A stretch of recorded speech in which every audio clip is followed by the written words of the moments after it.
Good afternoon, good morning, and good evening, fellow history enthusiasts. We have a special episode for you today, but before we get to that, let it be known that today's episode is brought to you and sponsored by Professor Stabler, History Class 303. Remember, kids, don't use damn to be verbs. All right, let's get into this. To this day, many Americans are still divided on what exactly justified the slave system that would lead to the bloodiest American war.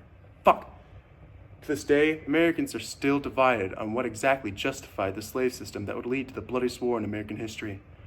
What systems dictate these pro- and anti-slave ideologies to the point where millions of Americans felt it was worth killing their fellow countrymen? Some historians, like Gerald Gunderson, believe that economics dictate these ideologies that would lead to that war. Others, like Roger Thompson, claim that modernization and the politics of the time shaped and propagated the ideals that led to this war. But both of these arguments undermine the role of religious faith. Religion serves as the moral guidance for many, if not all, civilizations into the contemporary world. Though what role did religion have in the era of the American Civil War? Religion served as the main driving force behind the ideologies and justifications of the American institution of slavery, shaping public perception and faith into creating a form of antebellum Christianity. As I said earlier, the Civil War is one of the most bloodiest and brutal wars in American history. The justification of why or what convinced these Americans to enact this war is still debated, but whether for states' rights, union restoration, emancipation, or Southern cultural conservation, religious faith is the foundation and key driving force behind the American public's ideologies and political debates at the time. By analyzing the proponents of slavery debates, the results of slave revolts, and the impact of domestic terrorism both before and during the Civil War, I seek to show that faith shaped the American public ideologies during the Civil War. Faith and religion have a profound impact on the ideologies of a society's culture and beliefs, especially in America. This is shown within the context of the political and social debates on the issue of slavery in America, and this is how. Before the outbreak of the Civil War, the issues of slavery was a matter of great concern for the American public. Both abolitionists and pro-slavery advocates engaged in intense debates regarding the legitimacy of slavery in the states. These debates often utilized religious arguments to either validate or invalidate the institution of slavery in America. Advocates in favor of slavery would consistently quote scripture or use religious scripture to justify slavery in the South. Some individuals, like John Brown, exploited loopholes in the natural law within the Bible. The natural law then does not prohibit a man from bartering his own liberty and services to save his life, to provide for his sustenance, to secure other enjoyments in which he prefers that freedom and that right to his own labor, which he gives in exchange for life and protection. Other pro-slavery advocates like James Thornwell, a South Carolinian pastor and theologian, used biblical scripture to justify the practice of slavery in support of arguments like England's. The providence of God marks out for the slave the precise services and the lawful commands of the master, which it is divine will that he should render. The painful necessities of his case are often as stringent upon the free laborer, and determine, with as stern a mandate, what contracts he shall make. Neither can he said to be select his employments.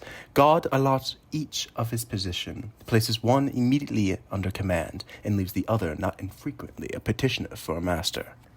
Thornwell and England's argument set the theme of the pro-slavery argument, the theme being the exploitation of loopholes within the Bible or cherry-picking certain scriptures to justify slavery. Their action was also supported by the church as many Southern congregations began to adjust their faith to accommodate slavery, and the worst part is that many of these churches were completely aware of it. It cannot be denied that the church has, from time to time, accommodated her disciplinary regulations to the necessities of her ministry and membership in the slaveholding states. Originally, slaveholding was not tolerated at all. On the other side of the argument, some abolitionists countered with scripture of their own. Others rejected the idea of fighting fire with fire in this debate as futile and misleading. One such abolitionist was Frederick Douglass, who sought to undermine the religious justifications for slavery. According to Douglass, pro-slavery advocates were not simply quoting scripture, but rather distorting and exploiting it to uphold the institution of slavery and promote a twisted form of Christianity that served the interest of the Southern slaveholders. Why has slavery made part of the religion of the land? Yes, that pulpit there stands up as the great defender of this cursed institution, as it is called. Instead of preaching the gospel Against this tyranny, rebuke, and wrong, the ministers of religion have sought by all and every means to throw in the background whatever in the Bible can be construed into opposition to slavery, and to bring forward that which they could torture into its support. This I conceive to be the darkest feature of slavery, and the most difficult to attack, because it is identified with religion, and exposes those who denounce it to the charge of infidelity. Douglas, like many abolitionists, would come to find that a formal debate on the topic of slavery would be ultimately futile. Arguing faith with faith leads to stagnation in the debate, and as tension rises, the stagnant debate would leave Americans as evenly split on the matter since its beginning. This was a critical conclusion to these debates because, as mentioned earlier, people like John England and James Thornwell were not singular special takes on the debate, but represented the ideology of the pro-slavery debate as a whole, using the same faith that shaped the opinion of the masses to defend the institution of slavery. In essence, both advocates for and against slavery realized that a peaceful resolution to the matter was unlikely to be reached through formal debate. As a result, physical conflict became an inevitable outcome. This tension erupted into violence, and during the infamous Bloody Kansas event, the conflict was fueled by a race between pro- and anti-slavery factions to establish a majority presence in Congress through the creation of either pro- or anti-slavery states. So we have seen how faith collectively shapes the ideals of the American public. But what about the individual? The spirit that spoke to the prophets in former days, and I was greatly astonished, and for 2 years prayed continually, whenever my duty would permit, and then again I had the same revelation, which fully confirmed me in the impression that I was ordained for some great purpose in the hands of the Almighty. Here before God, in the presence of these witnesses, I consecrate my life to the destruction of slavery. Both were inspired by a divine calling, fueling their faith to the point that it became so estranged from the mainstream antebellum Christianity that it was even considered a separate faith. Though both unsuccessful, the revolt instigated by Nat Turner and the raid conducted by John Brown would shake pro-slavery advocates to the core.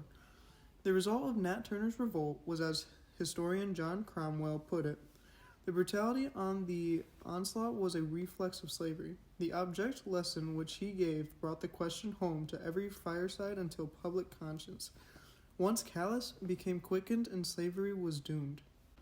These agents of religion show faith's influential potential on the individual. Nat Turner's faith led him to resist his enslavers and free his people spiritually and literally. John Brown's faith led him to dedicate his life to the destruction of slavery within America.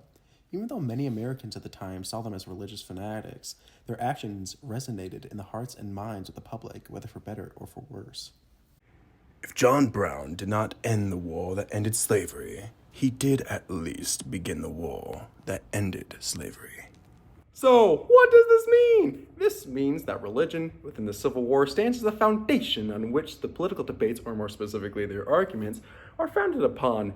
We see that within individuals like John Brown and Nat Turner, it is shown that faith is a powerful motivator for acts of liberation and desolation.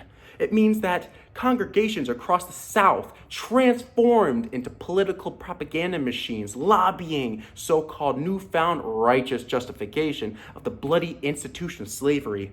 It means that religion served as the main driving force behind the ideologies and justification of the American institution of slavery. I'm the Tired Historian. That is this episode. Thank you for joining me.